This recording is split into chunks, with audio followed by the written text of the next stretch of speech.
Otep, Itepe Ineke J.R. Senebe. Divine peace, long life, stability, and good health. Vuduma. Greet you, the name of the omnipotent being, that which is greater than ourselves, who has many names. Oludumare, Nkulukunkun, Kwame Blafo She, Mungo Amanra Ashe. You in tune to Nubian from People's Talkshow, live on the rock 926.com.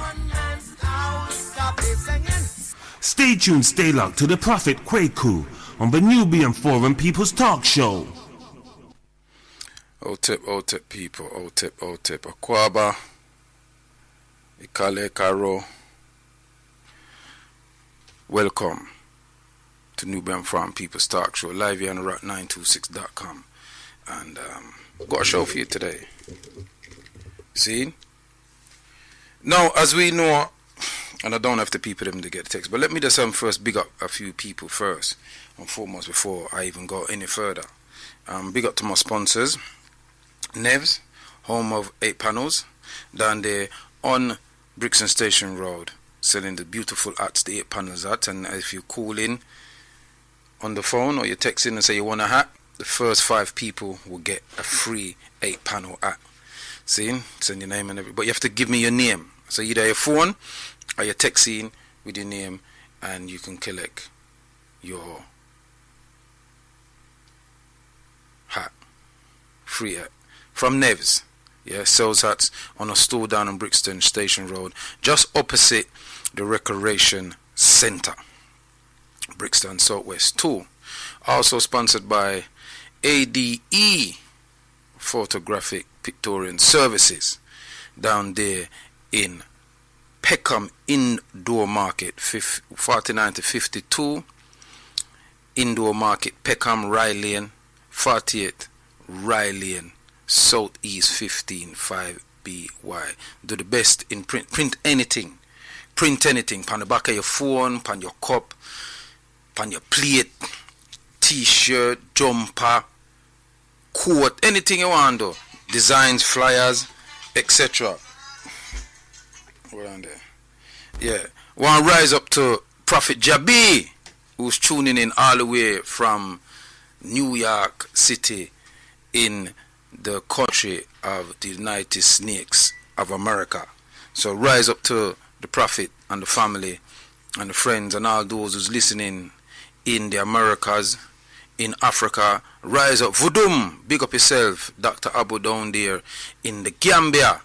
Talk to you today. So hold the faith, hold the fort. Rise up to Brother Kwame, them down there doing some good work. Victor, rise up yourself for the foundation that you're doing down there in Gambia. Nagadef, yeah, big up on yourself. Nakasawe Kia, up on the family. Alright. See? It's a say, yeah, big up to all African crew them. And the crew in the Caribbean, Russell Singh, wherever you're there, if you're tuning in, big up yourself. Yeah? And big up all those who's tuning in from the African Emancipation, the Reparation March Committee. Rise up on yourself. All I know is big up on yourself from the whole crew. See? Large up, top up. Rise up on yourself. See? So we give thanks and praises to the creating force of the universe, and we are here sitting down there. But you know, I got some.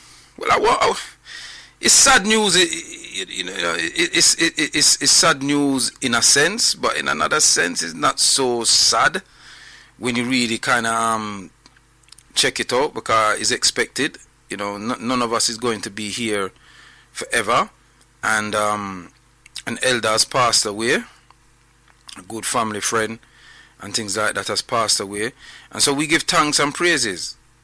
You know, that we had the opportunity of knowing that elder, and his night is tomorrow. So we give rise up, and see, you know, one of the things that we have to do before I even go in what I'm going to talk about mainly today, I think that we have to thank those elders that came before us, our parents, and in some cases for some of you would be your grandparents, who came here in the 50s and the 60s and the early 70s to lay down a foundation for us. And one of the things that I want to thank them for is for the people that I know now. Had they not taken that move, I would have never known most of the people them that I know now, that I call friends, well, that I call family, really. So I'm done with the friend thing. It's either he's my family or he's not my family. I'm in a friend business. So I want to big up Clement Rye Stewart.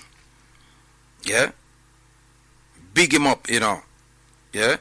And he was a father, grandfather, brother, uncle, friend, and great grandfather too. So we want to rise him up every time and big up, Lorraine, Shirley, and the whole family. Yeah, Junior. Big up yourself. Big up mommy too. Yeah? Yeah? Mommy Stewart. Rise up yourself every time. Bless every time. And may the ancestors and the creating force of the universe keep you with us for a long time. So the old man gone. It seems like the man them dead before the woman them turn it back. You know what I mean? But the night is tomorrow. So anybody who know the Clark them, because it's part of the Clark crew. Yeah, all the Clark, Basil, Michael, hold tight. Rise up on yourself every time. Desna and the crew. Can't forget to know. Large up on yourself. And so the 9 is tomorrow. Monday the 5th of March at St. Martin's Community Centre. 57 Abbots Park. See? So anybody know them, we just give thanks and praises for that elder that passed through and gone on to the ancestors. And may rest in peace. And the elder wasn't well. And so sometimes it's best that them just move on more than we just see them sit down there suffer and things like that. Cause boy, truly that saying, whoever come up with it must have been analysing. But it's true when you say once a man, twice a child. Or once, an adult, twice a child. Because it's sad to see those who were so strong when we were children growing up. And you see them in that state where you have to change them, put nappy on them and all them kind of thing. And we know them, man, they were proud men. They would not have wanted to continue to live like that. And so we give thanks and praises still.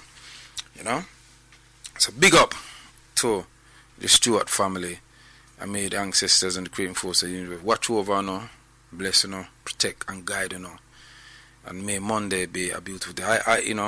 Ancestors willing, I will be there on Monday. Yeah, at the night hotel. Yeah.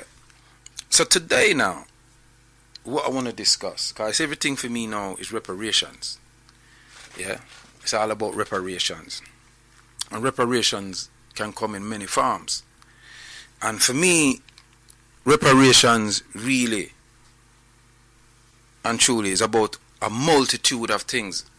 Now, as we are aware, there is a new president in Azania.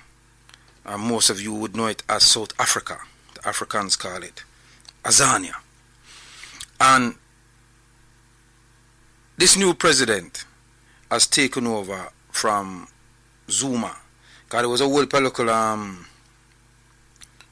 scandal with Zuma and all them thing, corruption and all them thing there with Jacob Zuma, And this new brother take over called Cyril Ramaphosa. Yeah, that time name, Cyril Ramaphosa. He became the new leader of the ANC. And because he became the new leader, it forced Zuma to ease out. What I have a problem with some of these African leaders, that they I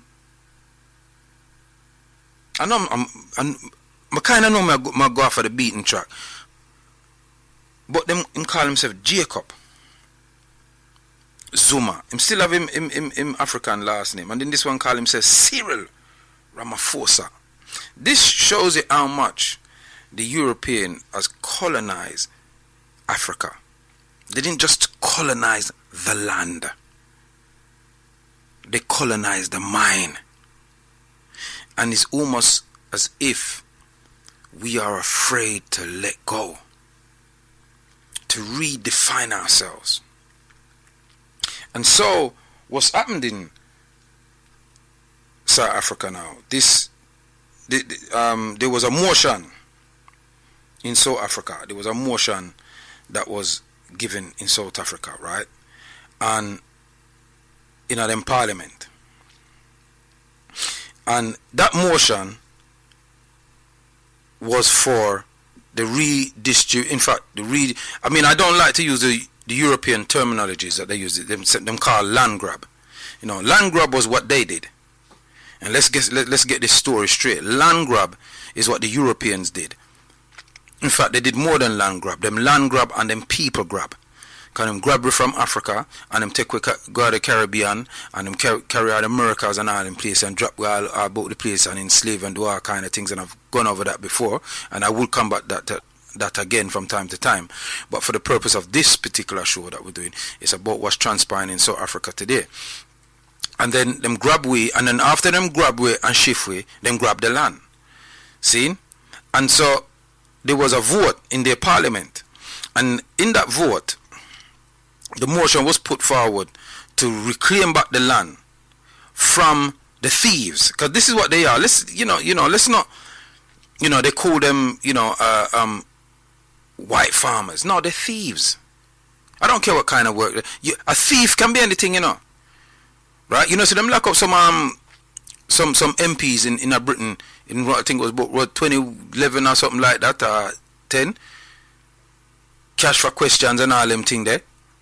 Them and some lord and lock them up. Why? Because they were thieving. Yeah? So you can be a lord and be a thief. You could be any profession and be a thief, like you can be any profession and be a murderer. You can be any profession and be a pedophile. What your profession is doesn't matter. But the way the West likes to... You see, you have to remember that these people are very clever with the way that they use words. And so they will say, white farmers. No. So why would the people then be wanting to take land from these so-called white farmers? What did they do for them to want to confiscate the land from them? Them thief it. That's what them do. Them thief it. Yeah? Or, better still and more correctly, yeah, they are implicit, yeah, in accepting stolen goods. So you can't go to jail for receiving stolen goods. What them call you? Them say accessory to the fact. So these people, them who are descendants of the people who steal the land, are accessory to the fact, and they're so arrogant that they didn't even think. You see, this is the scenario that's transpiring in South Africa today is a similar scenario that transpired when they had us on their plantations with their sex farms and all these other things, nefarious behavior that they kept on with us. This is the thing that happened. They assume, because it went on for so many centuries, they assume it was going to be like that forever. Just like when them said the sun would never set on the British Empire.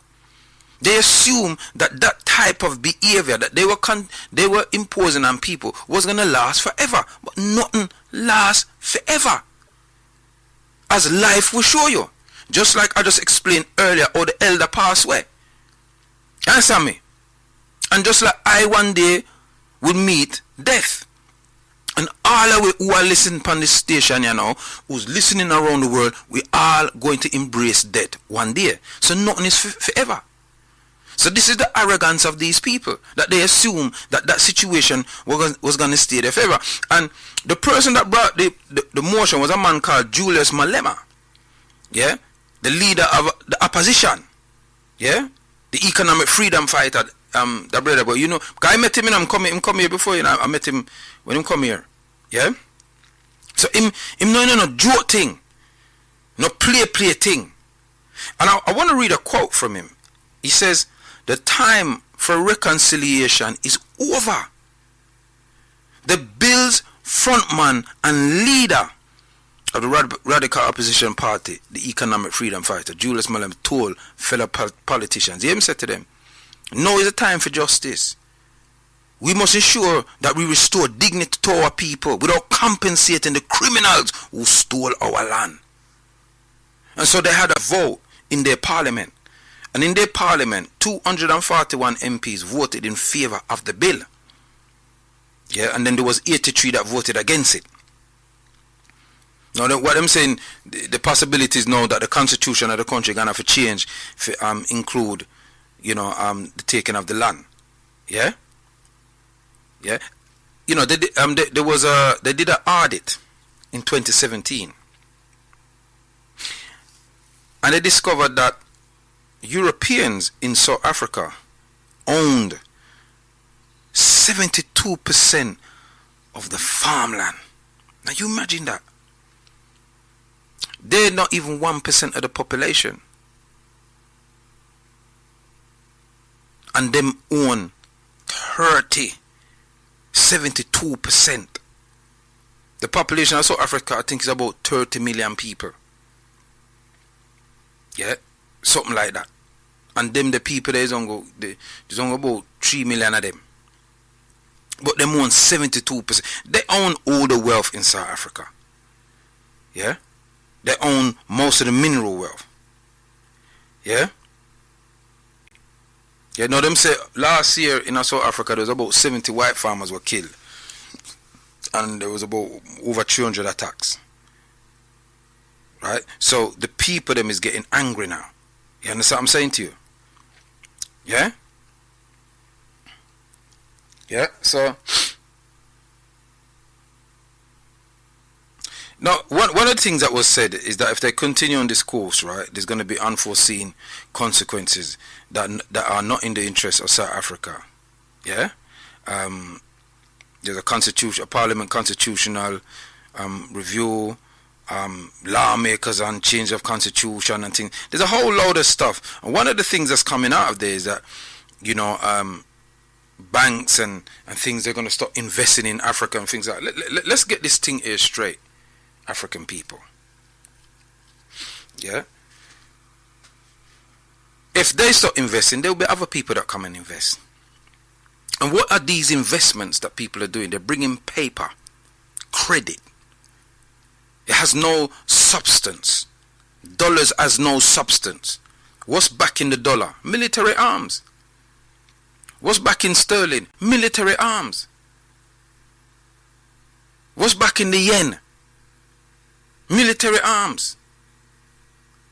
Yeah? So what it is with these people then, they go around the world, they create mighty scientific weaponry that can wipe out millions of people in the blink of an eye. And with the ability, they use that to impose themselves on other people. The Chinese are the same, the Russians are the same, the Europeans are the same, and so are the Arabs. None of them ain't African people, friends. They just want to screw us. That's it. And screw what we have. Unfortunately for us, we born with Mother Nature give everything where we need. We don't need, and this misnomer that we need Europeans to give us so-called education is a misnomer. Because most of the advanced technologies that you find on planet Earth is created by Africans anyway. I'm telling you, any scientific, even the wickedest one them too, that you see come out in this planet, there's an African involved in it. There's no field that you cannot find an African in, be it an African female or African male. We are at every sphere of knowledgeable existence in this world, yeah. So we don't need them to refine our resources. What we need to do is start Africating ourselves and have an Africological way of thinking. Most of our thinking is a Eurocentric way of thinking because Europeans has taken us to their institutions and they've trained us in the way that they view things. And so after a number of years within their school system, their college system, some of us go into the university system, some of us go into the University of Life system, in the working system, we begin to think like them. We begin to view the world through their eyes. And so therefore we have a Eurocentric mentality. And so we don't know how to view things with a different mind. If you sit down and you watch most of these television programs or these films or these soaps that they put on, they are always the superior factor within those things. They always are. Don't care how great they might make the African look, or maybe even an Asian look. They will always come as they're in there somewhere where they are the superior. They do very subliminally, but they're always you never have one over them. And that's propaganda, because these things are propaganda. It's to propagate that we are great. You feel what I'm saying? And so therefore now, this Julius Malema is kind of different still. This is why you say you say the Ramaphosa man, you know, new president, he must say, yeah, we're gonna have to we're gonna have to take land and all these things, but they make it look like it's him do it, but it wasn't actually him that brought the motion forward, because the ANC is not really actually about that, because this man Julius Malema was part of the ANC as a youth man, and he pulled away from the ANC because he saw that they want some joker thing, and he weren't into no joke thing. Yeah, you don't pay people. That's like somebody broke in your house, them thief your jewelry, somehow you see them youth with it, you find it, and you have to pay the youth now for your own jewelry or for your things that they have stolen. Now people want to come and that was long time ago. No. Because look at the state of Africa. Me have a friend just come back from Africa, South Africa the other day, you know. She go down at the township, you know, and she tell me she can't believe, say, I saw with people them I live. And when you go to the other side of it, with the white people, it's like it's like you're in two different countries. In the land where the Africans come from, you know, the land where the Africans come from. Now you're probably wondering, why is Prophet bring up this? Because this is to do reparations.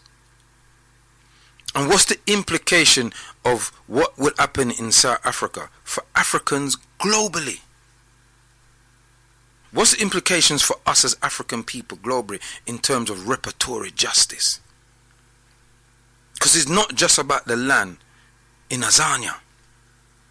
It's about what's happening in Botswana, Zimbabwe, what's happening in even Nigeria, Ghana, Kenya, Tanzania, Namibia, Guinea-Bissau, Liberia, Sierra Leone, Gambia. It's everywhere, because what the European has been able to do is to give value to his currency. And so his currency is paper. It's a promise. It has nothing sustainable with it. It isn't backed with anything. And so they come to our countries and they come with this cash. Yeah? This paper with them chop down tree. No, it's plastic them make money out of. So you see some money now no value. Because no, them make money out of plastic. You have plastic £10, you have plastic £5. So oil, them make money out of now. The very oil that them steal for we, they make it in money and then go and come get back to it. And we could give them actually substance, you know, resources, you know, uranium, plutonium. You understand me? Right? Bauxite, copper, iron, zinc, oil, gold, silver, you name it. They come bearing gifts, paper that is worth nothing. It's just a promise. It don't worth nothing. But they have put a worth on it, and because they have put a worth on it, we follow them in the same rhetoric. You look at the difference between Zimbabwe and Britain. When Mugabe started to print extra money in Zimbabwe, it devalued their money. But when Gordon Brown did it, it didn't devalue the sterling. You see the difference? You see the difference? And what has England got? England produce services. They have no natural resource. Them have a few good scientists, and they've had those scientists because they've been able to steal knowledge from over the years and fix up themselves with it. So them have a few good local scientist people. I invent up some things and all them something there. But in general, they don't have no kind of resource, really. If you say, well, boom, you know, we are going with something. And so, globally as Africans, we have to look at what's happening in places like that, because it's, you know, it empowers us as African people. Because it's what happens on the streets of Bridgetown, Barbados, St. Lucia, St. Kitts, Nevis, Carrico, Jamaica, Trinidad, Guyana. These are all places, Suriname. These are all places where Africans were taken. Brazil. These are all places where Africans were taken and now are subjugated to the mental tyranny of behaving like those that captured us. And so we seek freedom, we seek gratitude, we seek to be counted by them, to be accepted by them within their structure. And because we spend a lifetime or a few lifetimes doing that, we have not carved nothing out for ourselves. And so we do need radical people like Malema to make these people them know you didn't pay for nothing. And if we give you something, you need to be grateful, because you shouldn't get nothing at all. Because you spent generations building up yourselves while our people suffer. Look at the state of South Africa. Look at the state. Listen, me and you can't go down in a Soweto and walk them place there, you know. The man them will rob I and I and kill we off. Because they're hungry. They're hungry in a country that's wealthy in resources. You understand me? Now people will say, well, what happened with Mandela? I want to address that as well. Yeah, but let me just get the number in case anybody want to interact. Yeah, the number is 07539 694 245. That's the number, right? Yeah, so so I can pick you up loud and clear. I spend my Sunday. Oh, this is. I think this is the Barack. I think this is 245. Yeah, give thanks. Right, the number is 07539 695 245. You're tuned to the rock926.com. Yeah, inside the Nubian Forum People's Talk Show live here on the rock926.com. Inside with the Prophet Kwaku. So if you are interjecting in the show, you can interject. You can send a text in if you want to get a 8 panel at. Yeah, so you can check in. Yeah, 07539 695 245. Nubian Forum People's Talk Show. When Mandela came out of jail from Robben Island and he became the president of Azania, he did a few things that didn't sit well with me. He set up a Truth and Reconciliation Committee to find out what happened to people's children and loved ones under the regime of Botha and people prior to Botha. And some heinous things were spoken about the deaths and murders of people. And nothing happened to those Europeans who admitted killing Africans and kidnapping them and torturing them and burying their bodies in places that their families couldn't find them to give them a decent burial. Nothing happened to them. And I disliked Mandela for that. I didn't blame just Mandela, I blamed the entire cabinet, because it's not just the president that agrees on things. He's got a cabinet, or they've got a cabinet. The precision owns a cabinet, and then they discuss it in the cabinet, and as a cabinet they agree. Yeah, you can't just even with look idiot the boy there in America there, right? Him can't just say things and I saw it going. I forgot through the Senate and the House of Representatives and all them kind of things. So when people want to blame the particular individual that holds the office, they're just a figurehead, but they can't make decisions unless the entire cabinet or the ruling party and the oppositions agree.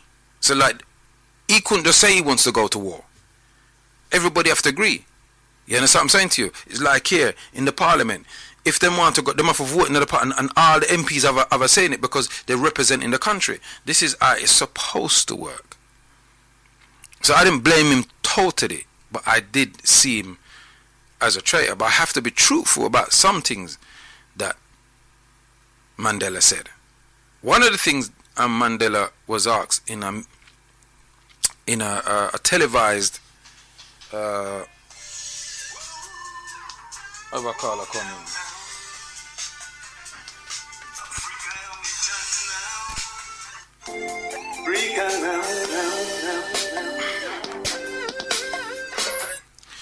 Tep, what's your name and where you calling from? To correct, my name is Bro Kwaku. Bro Kwaku, are you? Yes, what, Bro Kwaku, how are you? I'm fine. I was going to ask you one thing before I go on to a little bit. I'm not going to spend too much time. I put up your show on YouTube, but I put up the age for 18. Should I drop it down to 15, or should I leave it as it is? I didn't even know you put a show up. Well, 12-year-old can listen to it, and it don't matter. I put it up to 18, but should I put it to 15? It'll be better, because on the thing it has the picture saying that this show's for 18. But if I would, I'll put it up to 15. But if you want to, it's up to you. Well, it's not me putting it up, it's you. So whatever you feel you want to do, you can do that. Oh, I'll put it up to 15 there. But about Nelson Mandela, I've studied this at school as well. He was a peaceful man. What they did was they locked him up, and the way they treated him was so animalistically that they destroyed his brain, they brainwashed him, they tortured him until, you know how hard it is, the prison in South Africa, and they put him in so much of a hard bed, like your back fall, not even a hard bed, like a hard floor. Because if you watch the Indian films, you see how a prison is in India. You sleep on the stone. They must have tortured him so badly, sleeping on the stone, cold, without bed, everything. And they, after years and years of time, he came out, and he didn't come out the same. And everyone, Nelson Mandela was a peaceful man. He never did anything bad. Well, that's not necessarily true, Burkak. Nelson Mandela did come with peace, but he was locked up because of he took the fight to the Europeans in South Africa.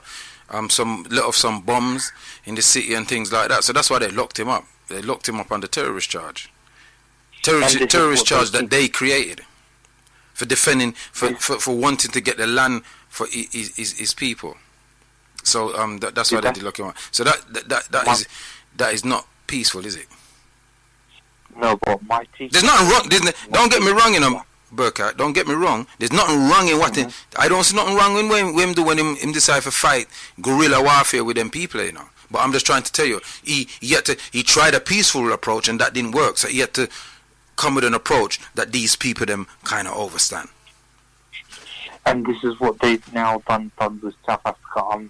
I'm glad that the people have risen up, although I don't condone violence, but I'm happy that they had to rise up because they've had enough now. The situation that's going on in Zimbabwe, I'm following it as well. The situation that has gone on in Libya is absolute anarchy now. Look what they've done to it. I mean, Libya, Gaddafi was going to get his own money, own thing, the people didn't, the French, the English, I think they didn't want that to happen. But I've got some news to you. America now, Venezuela, you know Venezuela, the American Venezuela. Yeah, but Bergerac, I want to be strict to that. America's falling. No, I want to keep it on Azania. Yeah, I'm not straying for that right now, yeah, because the show ain't that long. You know, it's 6 o'clock now, I got 1 more hour. And so I want to keep it on what's happening in Azania and what's happening for African people globally. What effect would this have on us as Africans globally in terms of our repertory justice wherever we are on planet Earth? And that me I deal with it. I'm happy right now because the European time is over. Like King Lion said, I'm going to say what he said. He said their time is over. Azania is going to go, Europe is going to fall, and that's what people are saying, and it's already happening now. America's falling, Azania is growing. So I'm very, very more happy now that people have risen up. You know, in South Africa, they've had enough of this kind of apartheid. They've had enough of this kind of thing. Now, so all the other countries now, they're rising up because the presidents are corrupt. It's all going to happen. You're going to see things change right now. I mean, it's already now becoming a very thing out there. So people are rising up, people are thinking, and this is what I'd like to see, because people had enough of those white farmers, you know, and those people just, you know, sitting down and, you know, it's apartheid. They're kicking apartheid out, you know. So I'm very happy with that. Okay. Okay, give thanks. Yeah, thanks for your contribution. All right. Sorry about it, but I just wanted to tell you. No. Let's give thanks for that, Burkat. No, don't worry yourself. Yeah. All right. Okay.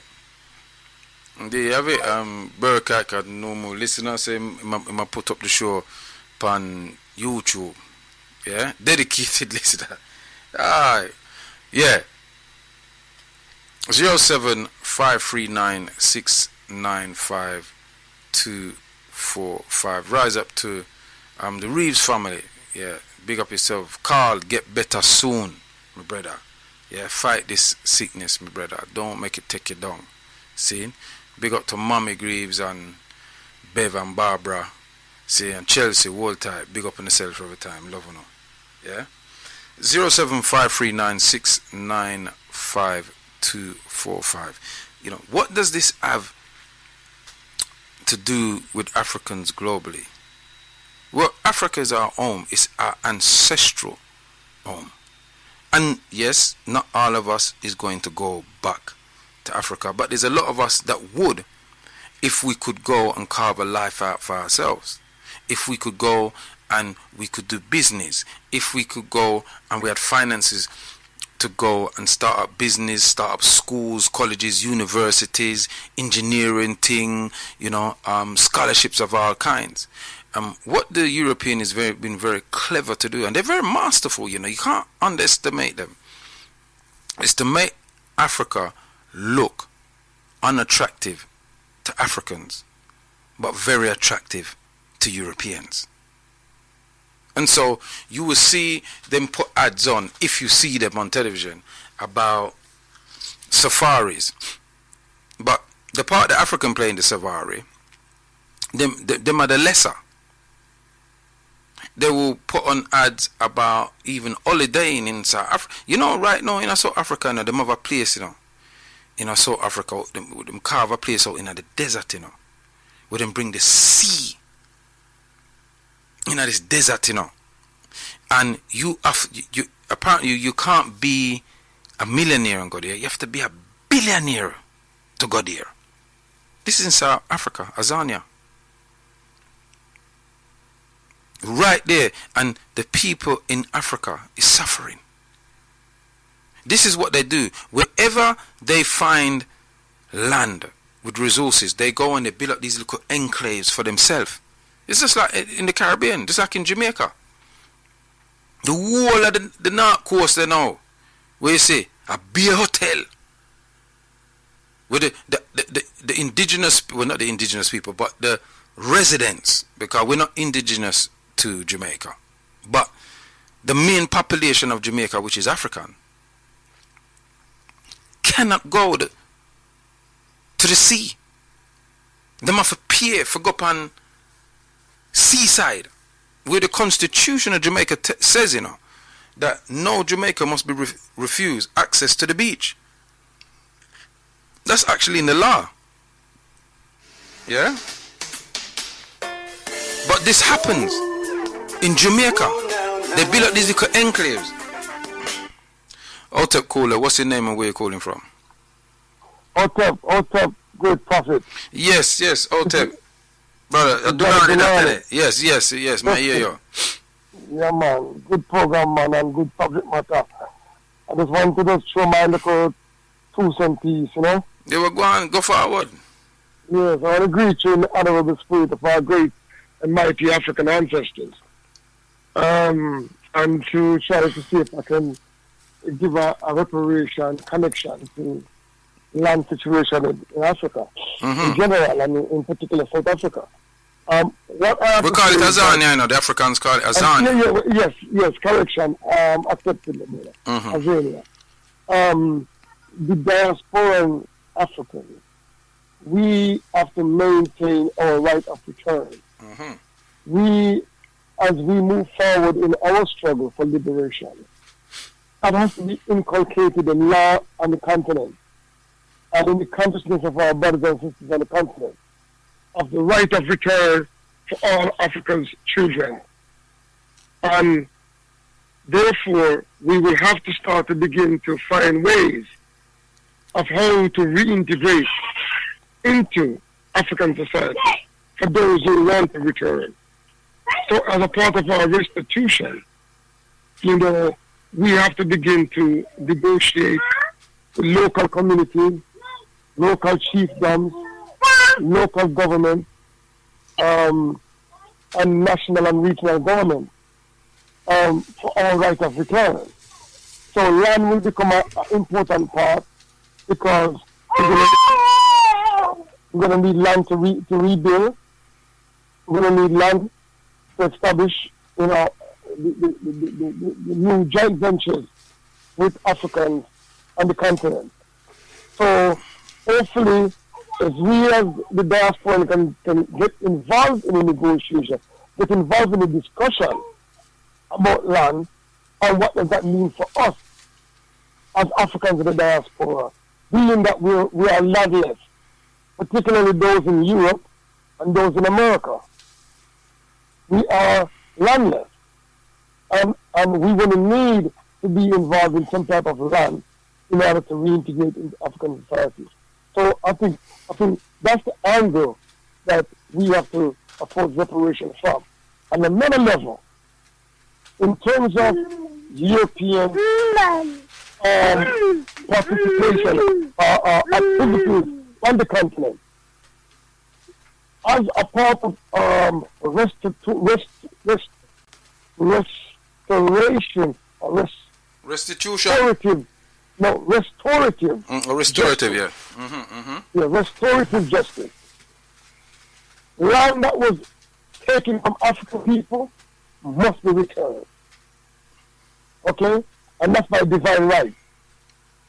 No European can come to Africa and take 1 inch of a land in Africa and say that that's theirs. You see?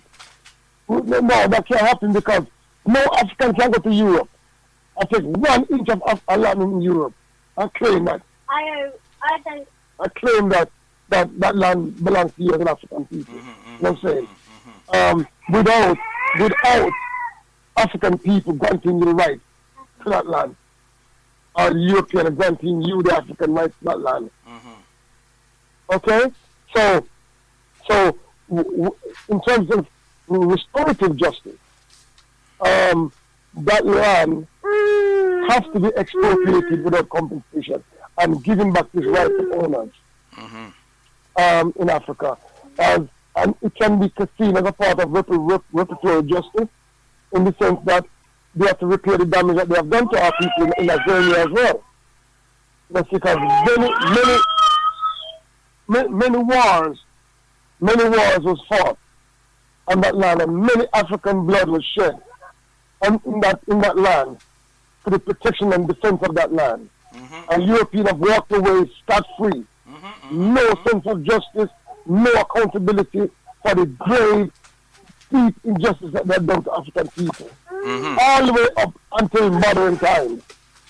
From when the East Indian Company landed in Africa, in the Cape Coast, I think it was about 1653, until now, there's been no accountability for the action of how Europeans have done to African people. The Truth and Reconciliation Commission was a joke. It was a very limited scope. Didn't have no teeth to it, nothing to do with the delivering justice. See, confession without justice. What kind of thing is that? Let's see. So that, to me, that was a charade. Let's see. If we're not going to have any justice at the end of it, if we're not going to have anybody try and go prison, or some go out the gallows, it don't make no sense. Let's see. And land restored back to the people, and let's see. And cooperation nationalized, and the land nationalized, because when we're talking about land, make sure we understand what we're talking about, We're talking about everything in the land, under the earth, all the gold and diamond that they have been extracting from that land for all these years, these hundreds of years. What the De Beers and Kimberleys and all these other people been doing down there in Africa. Let's see. Let's see. So we're going to confiscate some of that property back. We don't care how much big skyscraper you want to build upon it. You see it. You don't see it. You don't see it. So on them levels, my brother, I think there is a definitive reparation connection repairing the damage that they have done for Zania. You know, see, you need to take steps. And reparation is something that you take. We take and we effect and we secure reparation. You know, see. So I sent you a clip from Julius Malema in the interview, a 10-minute interview. I just sent it to you recently, in the last few minutes. They was talking to him about the Democratic Alliance with the woman down there who run that, the white woman. And then rightly said, we don't take dictate from white people. And we don't have to answer to the white people. And we don't want an explanation to white people in South Africa.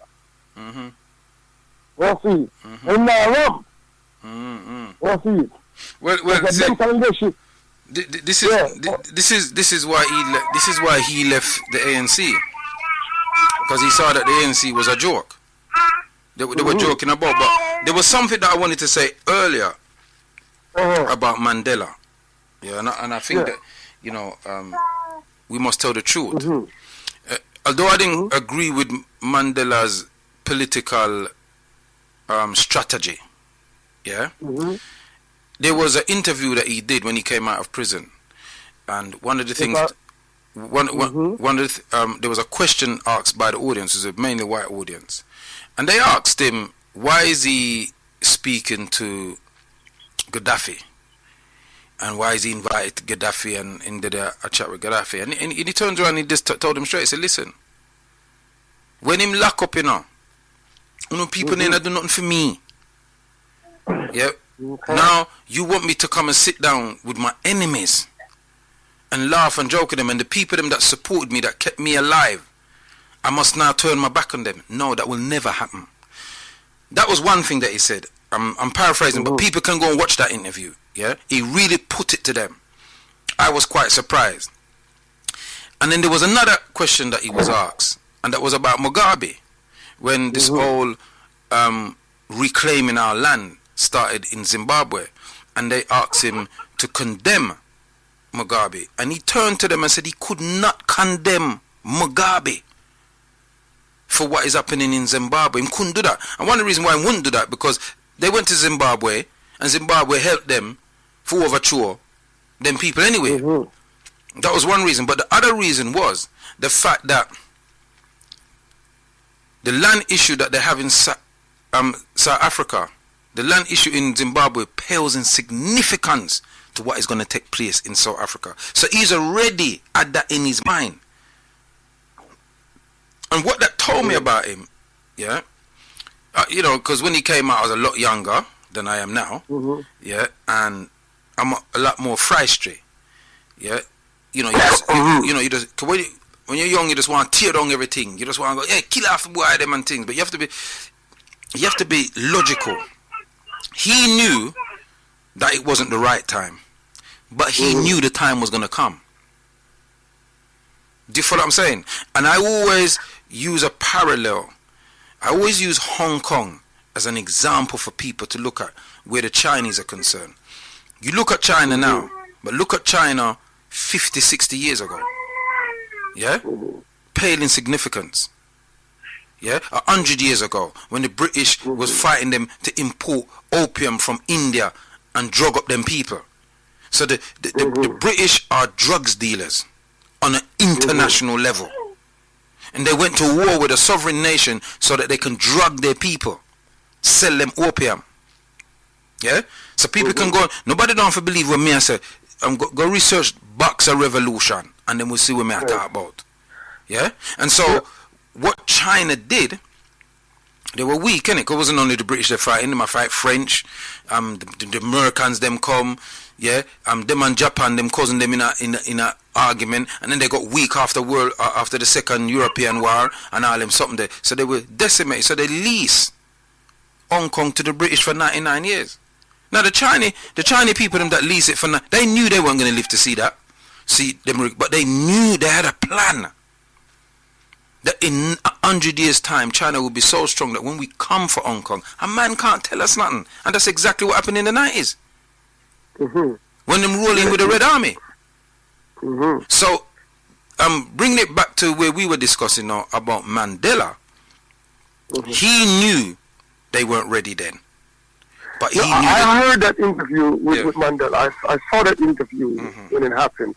And I think they was asking them also about Fidel Castro. In the interview, and he said straight, and he said, listen, the first place him come was America reject him. You know, see it. And he could never turn him back on those who support him in the struggle. Yeah. You know, see it. He could never do that. You know, see it. So, you know, that was very principle of him, you know what I mean? I've always kind of respect Mandela as a individual, as a character in terms of in dignity, in grace, you know, his wisdom, you know what I mean? I think the what I disagree with him on was the settlement in the negotiation, the final result, that no land, no wealth was transferred to African people. Yeah. And I thought that was a very grave mistake, because in the Freedom Charter, it was clearly stated that the land has to be nationalized and the wealth would have to return to African people. And when we abandoned that, that was a significant departure for many of us in the struggle, who was focusing on overthrowing white rule. And what he effectively did was left white rule intact. Yeah, but you see, what happened is left white supremacy intact. I hear what you're saying, Brother Delani. But when we examine the time, yeah, when we examine the time that that Mandela came out, you know, we probably would be having war in South Africa right all till now. Yeah, Prophet, your voice sounds quite, you know, low or muzzle a little bit. I don't know. Is that better? Is that better? Say it again? Is that better? That's much better now. Much better. Sorry. Yeah. The thing is, yeah, when you look at the time, see, because we have to be very real and logical. Yeah, the Europeans is not going to give up anything without a fight. It's just not going to happen. And so you have to remember, you know, they make sure that they kept the majority of their army, yeah, looking like them. Them have remember, you know, he had to agree to give up nuclear weapons before he came out of jail. That's why he was in the jail for so long, you know, because you have to remember, you know, that South Africa had nuclear weapons. Yeah, under the European rule. And when the rule was going to go over to the Africans, they didn't want Africans to have that kind of power. Yeah, so, you know, this is the entire European world and Asian world, because they voted in the flipping so-called UN, Yeah, the Security Council. Them don't want him to have it. Because once you have that, in their eye, they have to talk to you. Properly. Them talk to you now, but it's more of a dictating talk. But when you have the ability to hit them now, them have to talk to you different. Them can't bully talk you. True. They dismantle the entire nuclear program. Yeah, they dismantled it. So the point is, I think he knew. Yeah, that at the time it probably would be a bloodbath for the Africans, but he knew in time the situation would change. I can see what you're saying, because what he opted for, instead of going for economic power, he opted for getting the political power. But if you have a vision, you know, once you get control of the political power, you can shape the economic reality in the future. True. Which is what is happening now, where now that you have the political power, you can enact, transform economic policies on the ground. Well, look at this. Look at this, Brother Delani, right? They're talking about changing the constitution. That's political power. You see my deal? Exactly. That's political power. So you are correct. You follow what I'm saying? And, you know, we hear all these banks and people, they're going to be pulling out us. They're not pulling out of nowhere. I read this long thing with them talk about them notifying investors and foreign investors to reconsider investing in South Africa. One bag of lamentation. Well, what has to happen is, South Africa going to be like Zimbabwe. What has to happen in Africa? The real African countries, the real one them. Yeah, not these bogus one them about that. But the real one them, they have to sit down at the AU, you know, and they have to negotiate that these people that gonna come and have left here so and come there so and set up. You understand me I say? If you run out the boy them they must have nowhere where them can go sit down and set up. Just because the people them from the European them from Zimbabwe, they run Ghana, Nigeria. Yeah, because I never fake news on that, but I see one of the circulation where them ask Trump to take them in America because they have to leave South Africa. But I don't know if it's true. Well, I remember when Mandela came out. A lot of Europeans in South Africa left South Africa. They left, and they went to Australia, New Zealand. When they were reclaiming the land back in Zimbabwe, they did the same thing, and some came here, and some of them had to run back. Wanted to run back because the life they were living in Africa, them can't live them life there with them gone. Right. You see what I'm dealing with? And you see, I don't think people that's listening to the show are knowledgeable about. Look, for example, one of the farmers them that have land in South Africa, farmland. Listen to this, people. In order to move around the land that he has to fly. Over. He must have fly. Now, when you have to fly over something, you're talking about hectares, mate. Like thousands of hectares. Yes, man. Yeah? Zero. One of the farms that was reclaimed in Zimbabwe in the eye of the reclaiming of the land, that man owned a land the size of wheels. To blow that skirt. The size of wheels. One farm. The size of wheels. You follow what I'm saying to you? Right? So these people them, right, have no concept of what these people have continued to steal from our people with impunity. With impunity. No, you and who live on the land. Him wife, him 2 children them, and them dog. And the Africans can't build a yard on the land in their own country. And the African do all the work. And them do all the labor. And them sit back at the time and just on the van like slavery days. Yeah, exactly.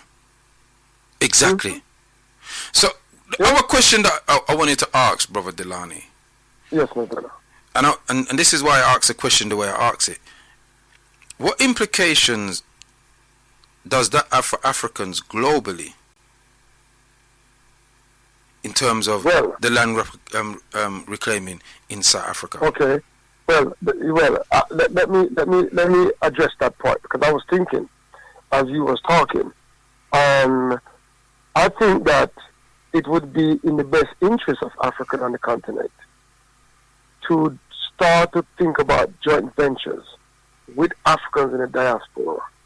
We need to start to form strategic economic alliances, okay, where we need to bring home a lot of the skills that we have acquired in the West and take it back home to Africa to build on those lands, okay?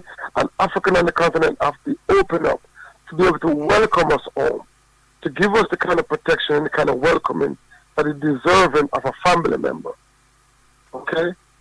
So we can feel comfortable, they can feel comfortable. And we cannot afford to go to Africa with no European mindset, in no exploitative manner, to go and try to exploit. So we go and replace the Wazungu on the veranda. We can't go do that. You know what I'm saying? We have to go down there with intentions to improve the situation, to mechanize, to bring technology, to bring our skills and our methods, you know what I'm saying, and our willingness to learn, you know what I'm saying, to Africa and do joint ventures with African people. We got many of us are skilled in finance over here. Many of us are skilled in architecture design. Many of us are skilled in agricultural technology, you know, on the cutting edge.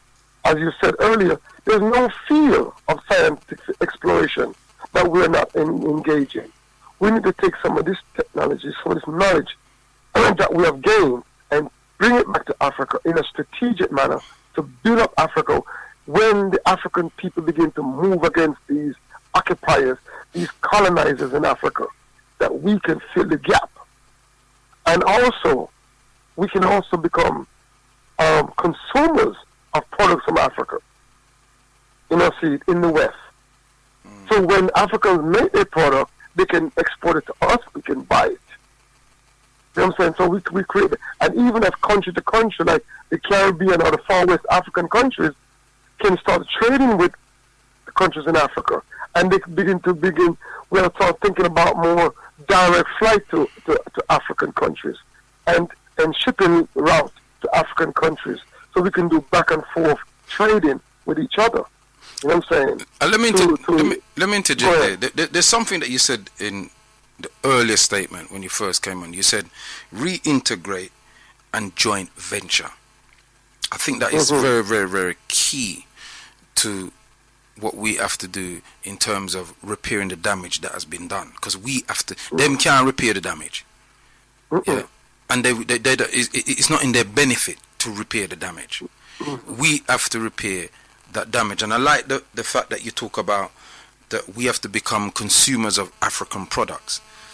Yeah, because that's what makes the Chinese very wealthy. That not only Chinese people consuming Chinese product, but everybody else is.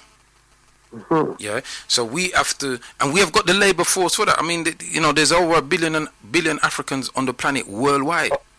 Exactly. You know, we got our brothers and sisters in Brazil. We even got them in India. Yeah, them live in China. Africans live everywhere.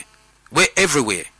Yeah, and so we have to get the African mind state, the Africated mind state that says we have to do business with each other.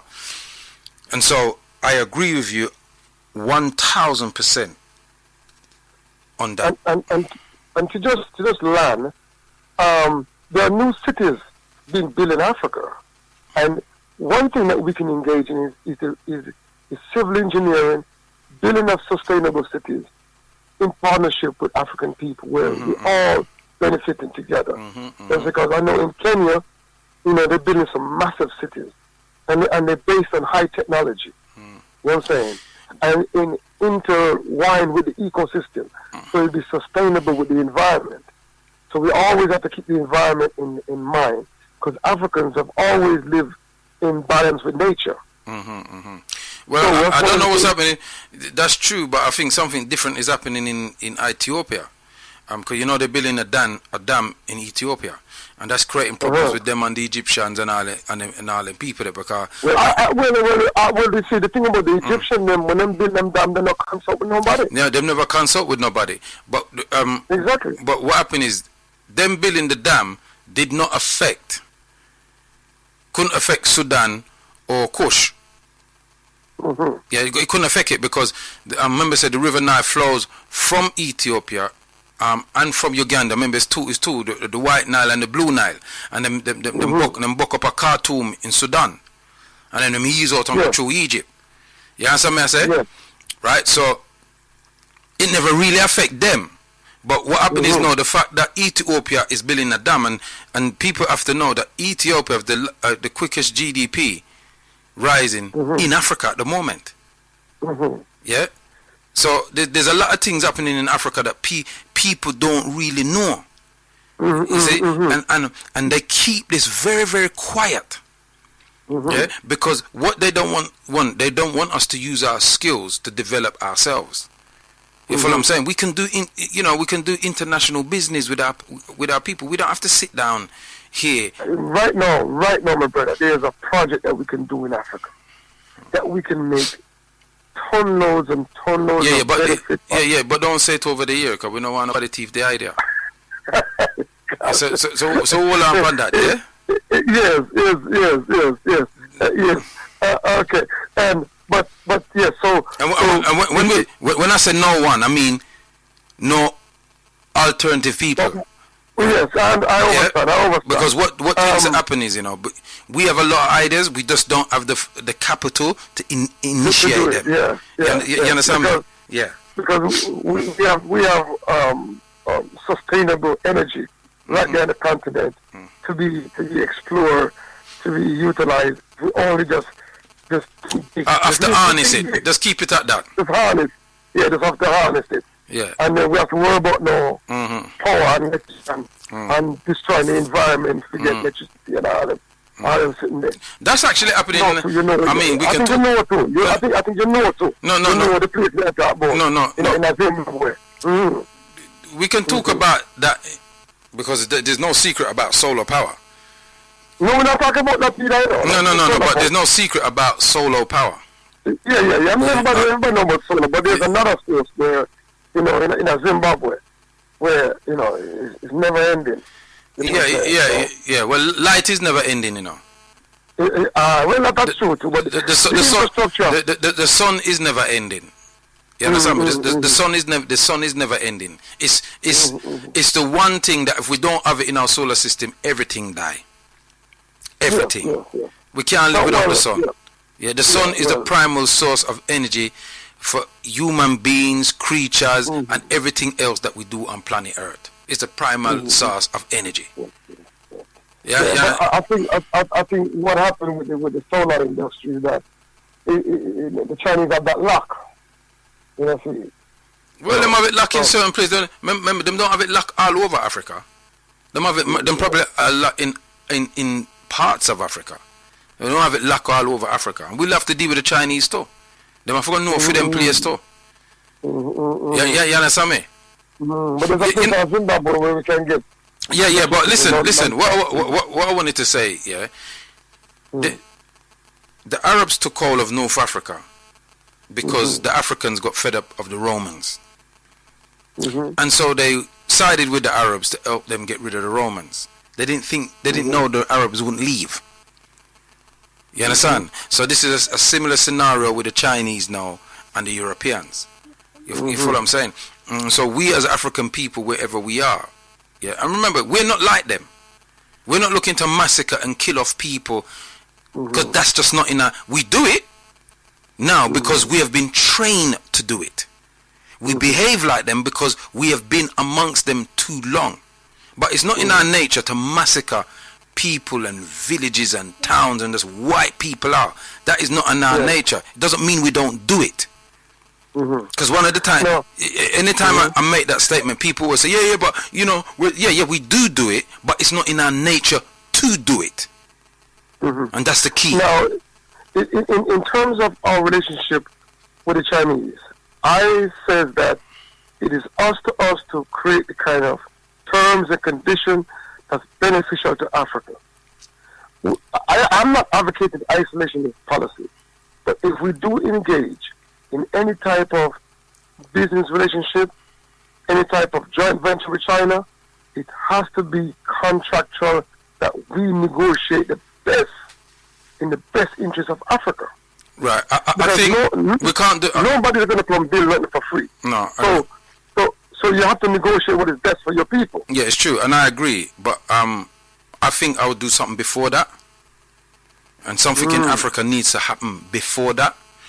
You know, one time, our late great soldier Malcolm X, Omawale El Shabazz, he did a speech, and he says, one of the things the Chinese, why is Chinese so strong?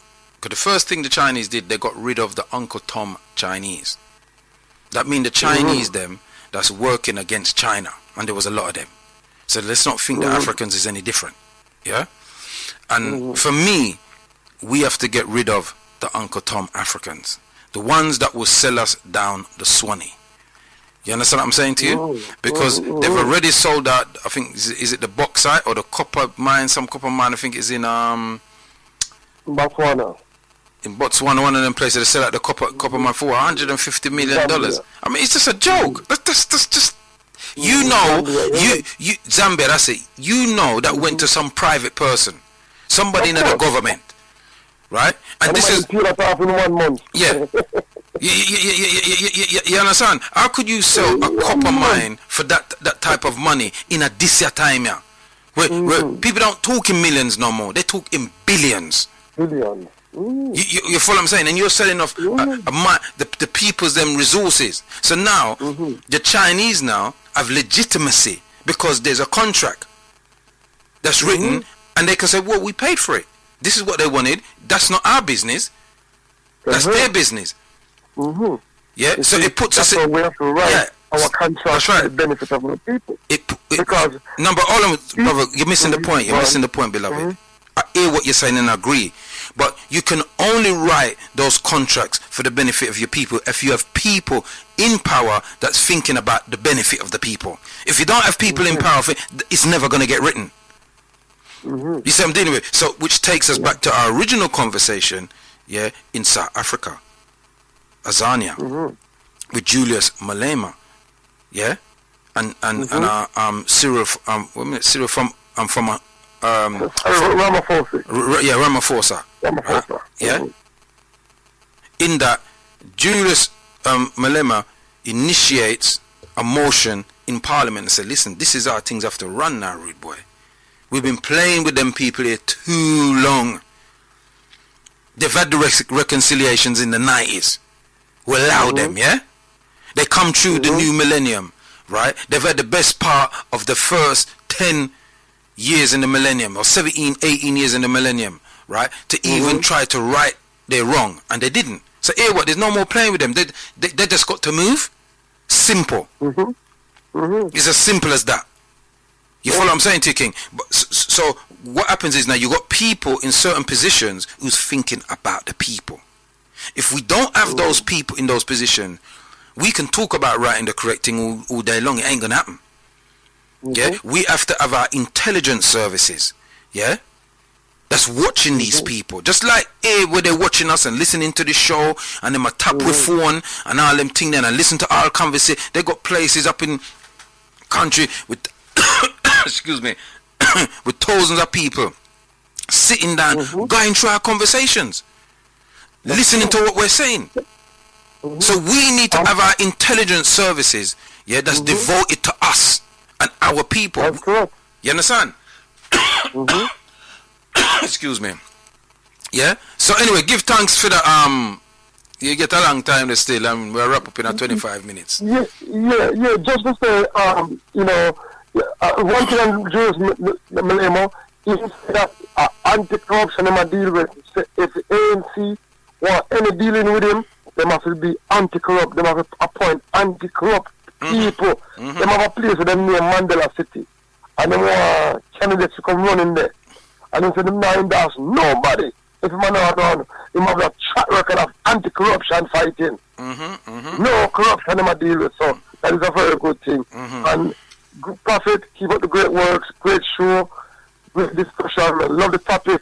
We can go on and on, as you know. And until next time, in the spirit of my heart, Hotel. Yeah, Hotel. Give thanks. And may the ancestors bless you and watch over you and your family. Ashe. Yeah. Yeah, you're in tune to Nubian Forum People's Talk Show live here on the rock926.com.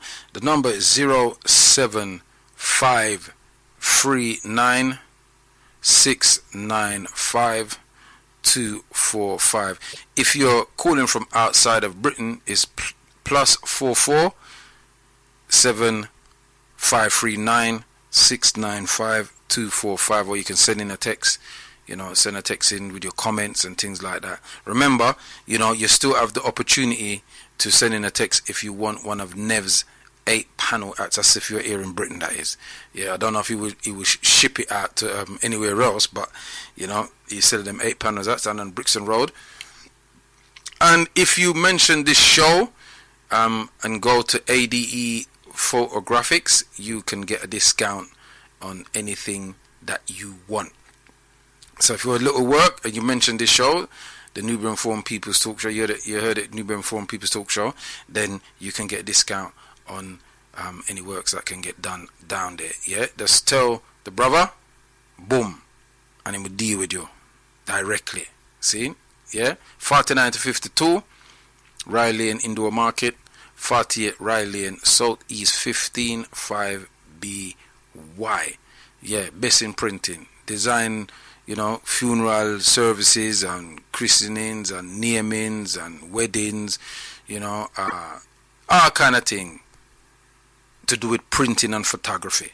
Yeah, photographic, pictorial and them. Yeah, check them out anytime, Monday to Saturday, 10 till 6 p.m.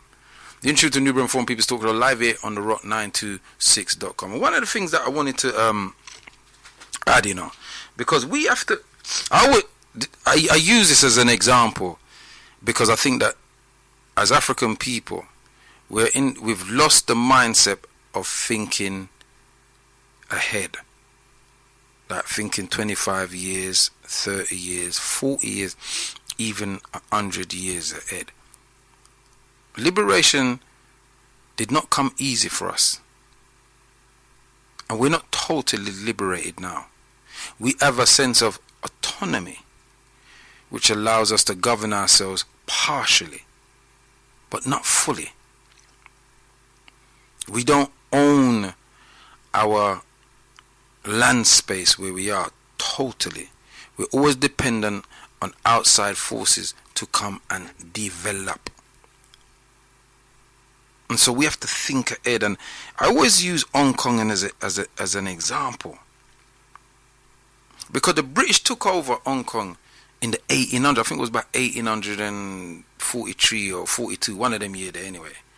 Yeah, but you think about that. They had control over Hong Kong in the 1800s. What were they doing with us in the 1800s? They had us in bondage, physical bondage. We did not actually get so-called emancipation here in Britain until 1838. That is 4 or 5 years before them take over Hong Kong. Remember that. And even after that, they still had us with colonialism. So nothing never changed. It's just that personal people weren't allowed to own Africans as slaves, but the state, the government, the power structure owned us as slaves. You understand? They enslaved us and kept us enslaved right up until today. And so and then what happened is in 1997, I don't know if I June or July, when I'm Monday, yeah? They must forgive Hong Kong back. They must forgive Hong Kong back to the Chinaman. And I always remember that they were saying to the Chinaman they don't want them, to walk in, to come in with the Red Army. Chinaman never listened to them. The Chinaman walk into their things with the Red Army. Yeah? Because what they were trying to show them, listen, what you did 100 years ago, you can't do that again, my friend. We are the bad boy them now. So a boy if you know himself, so you can't come in pan we any how you feel. We are roll up in this thing here. See? And Hong Kong is one of the fiscal economies in the world. Yeah? One of the economic economies in the world. You have Wall Street, you have the Nikkei Dow, yeah? You have the sterling with my trade, so it's big boy things. You see me, David? And I use it as an analogy because that's how we have to think. I'm tired of hearing grown people talk about we're not going to get reparations, where we are march for, them never going to give it none. They never gave us anything. Don't get it ever twisted. They never give it jack. Nothing at all. Never. Anything that you see Africans after there, we have to take that from a boy and make a boy know, so, oh, you think we're some little heed up and so, or you think we're going to sit down and going to do anything? But all that time that was transpiring, there was always the collaborators, the traitors, the people them that thought only for themselves, that was coerced by our enemies to betray even their own parents. These things happened and still happen today. So the Europeans didn't only corrupt us physically, he corrupted us mentally. And so this is why I always use this terminology. We have to Africate ourselves.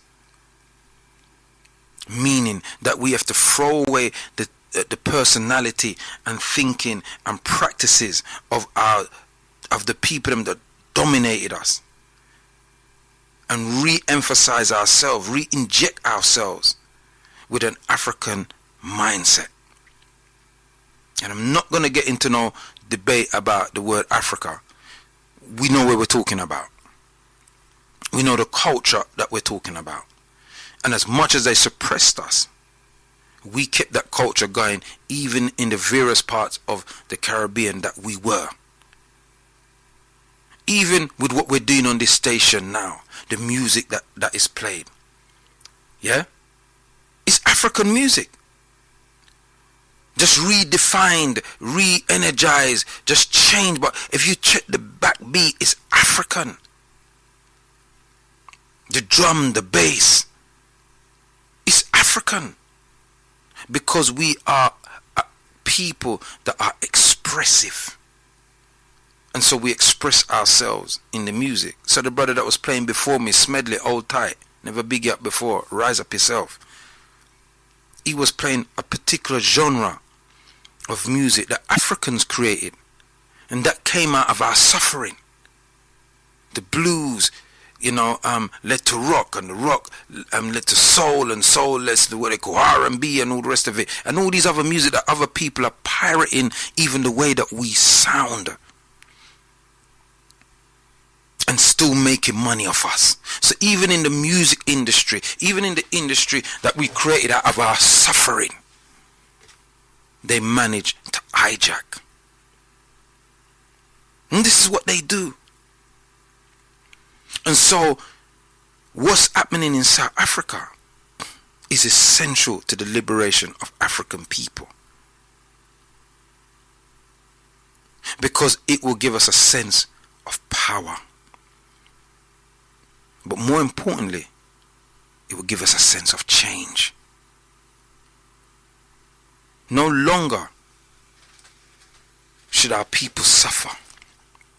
Land is key to any race of people. I mean, the Europeans have been fighting for land here from the time the Romans invaded. That's why they have to build Adrian Wall to keep out the Scottish them. Are them too wild. You understand me? And after the Romans left, the various the invasion by the Vikings. Yeah? Yeah? And then after the Vikings, they were fighting amongst themselves. Yeah, the dukes, the duchies, the royal family. The royal family was killing each other like it was fun. And then you had the Tudor wars. You follow what I'm saying? So, land, these people been fighting over land for a long time. They land mad.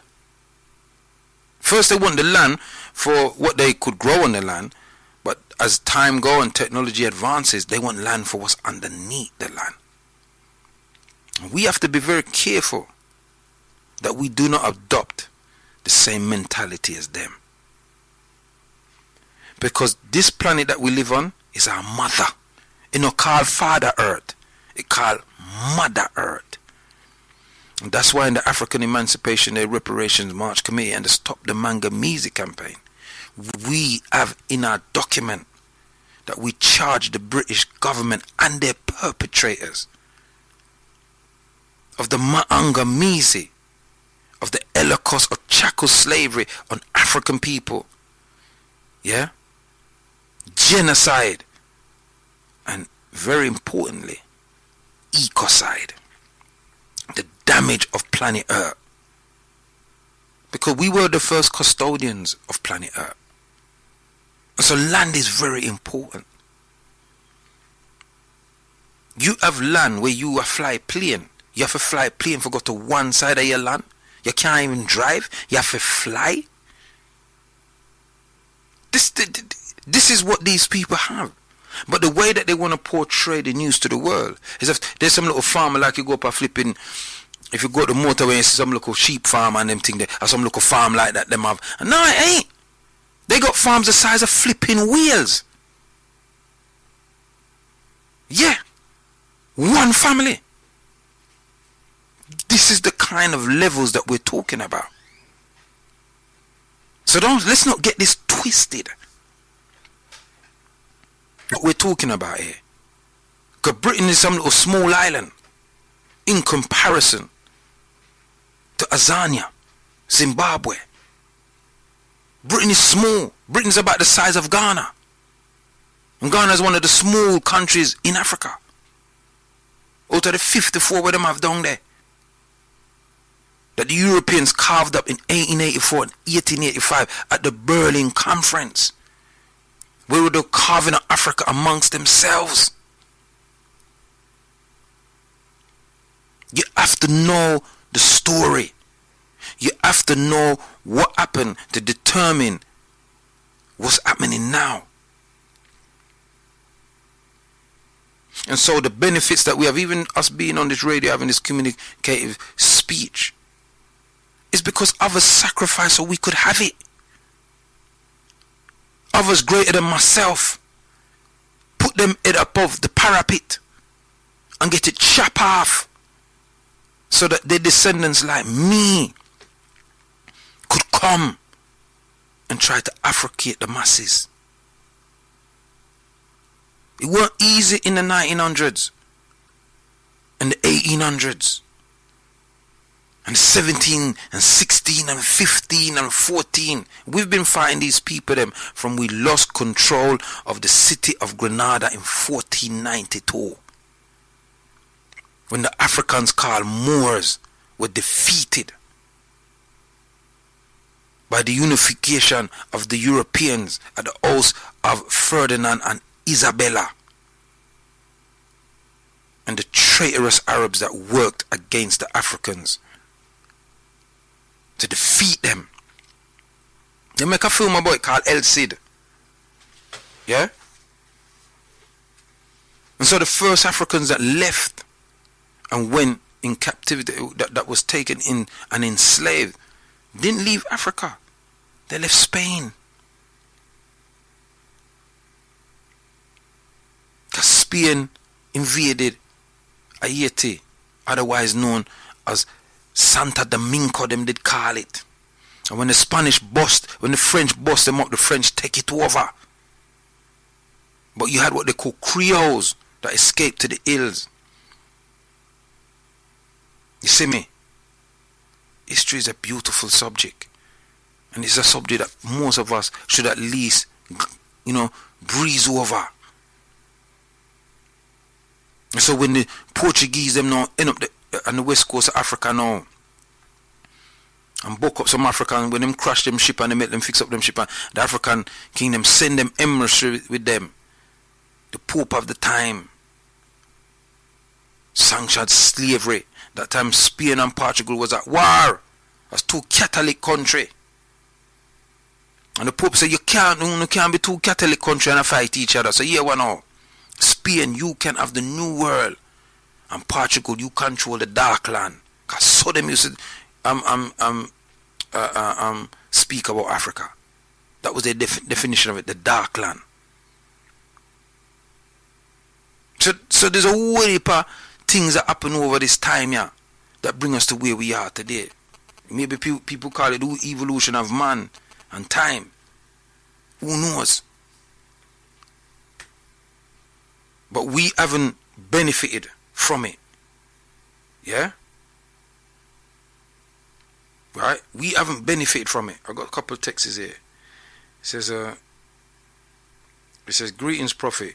Do you think South Africa should concentrate on just feeding the content first? Good question. Another one. Alter, one of the previous callers has done something I dreamed of doing 5 years ago. Now there are 5 hours of the show on YouTube. Bless that caller. I pray he carries on uploading. Thank you. Yeah? So, what's that? 242. 242 and 234. Big up on yourself. 07539 695 245. And so, Africans, wherever you are, our only saving grace is to embrace Africa in our hearts, our mind, and our soul. And to work towards leaving a legacy for our children them. That is not just a personal legacy, but a legacy for all of our people of the future. We don't know what lie after death. Many have said you got some place and judgment and all them things that we don't know, because nobody no come back and tell we say them catch some of the slave boy them, and yeah, we have them under pressure in the eater, yeah, in the spiritual world. I give them some licks, man. Them boy are suffer down, yeah. Nobody no come back for tell we none of that. See? So what we have to do is that we have to leave a legacy for fewer people them. And so there is a petition that we have been running for the last 4 years here in Britain called Stop the Maangamizi petition. Yeah? And that petition, you can find it. Google it. Just go up on Google and put in Stop the Maangamizi petition. Yeah?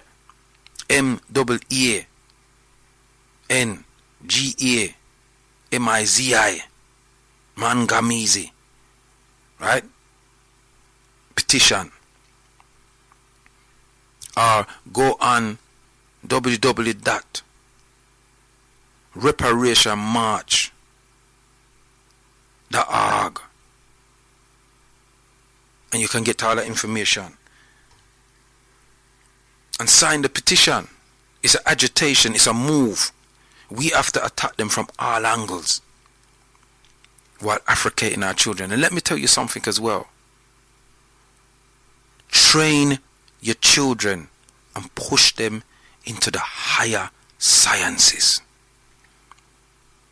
Science and technology is the future. Now enough of us is on the spiritual talk and all them things, but that's just a personal thing. When we're dealing with a collective thing, we have to deal with something that's going to advance the collective. And yes, we can advance spiritual, but we have enough church, mosque and healers and all kind of something. Nile black people. We have to be sensible. See? These people are training their people in the higher sciences, mathematics. Get your children to love maths. physics, biology, chemistry, robotics, technology, harnessing the power of the sun, the sea, the air. It's all a science. Because that's what's going to lead. I have a problem with it myself. I'm tired of hearing our people, our children, they want to be a runner, jumper, cricketer, footballer, dancer, sing. We got enough of that. We don't need no more of that. We got so much of that. We're overflowing with it. We don't need that. What we need is the people that mean engineering, architecture, people who can build tube. Like the tube them we sit down here and I go on and eat tube and all them something and I travel about London and train and all them something there. High speed train and levitating train with magnetic and thing where we need for to have no real some magnetic business and them thing like what you see now Wakanda. Are them the kind of science we want to put with people them in now. To lift up Africa because we have all the resources we need in Africa to determine that future. It's not impossible. And once Africa is levitated to heights of greatness, so will the new African colonies, which is the Caribbean. And wherever we are as Africans, we will be respected and we will respect ourselves. You have to rise yourself up. I'm in support of the claim in the land in Azania. And anywhere we are, we must control our land. And like my brother said, that cooler, if it's a thing that we need investment, we have to make sure that, in Antigua, that nobody can come in Antigua and open a business unless they open it with an Antiguan. That's in the constitution of Antigua. It has to be, the Antiguan has to have at least 50% or 51% of any business that are going in Antigua. Little small Antigua have a constitution like that, and big Jamaica are nothing like that. In Jamaica, the people, Chinese people that come there, they might get loan from Jamaican banks. Yeah, them don't have to pay no tax for 5 years, and people who live in Jamaica can't get that. Born and grow there, African people. This is a fact. It's not. I'm not making it up. So it's all about the mentality. We have to get rid of the Uncle Tom Africans. They are our biggest problem. The people them that will side with the enemies of African people for their own personal gain. When you become a leader of a nation, you're responsible for everybody in that nation. They are your children. So your children is not more important than the rest of the people, them children. Because whatever decision you make is going to impact on millions. You're in tune to the Nubian Forum People's Talk Show live here on rock926.com. Check me out every Sunday from 5 p.m. to 7 p.m. We're dealing with Africating our people. And we will do it by any means necessary. You have Bandit that's coming up next with some beautiful African music that they call soul. Remember, soul. Catch me black here next week. It's been beautiful listening to you. Bringing you the best mix of music throughout your day. This is the Rock 926.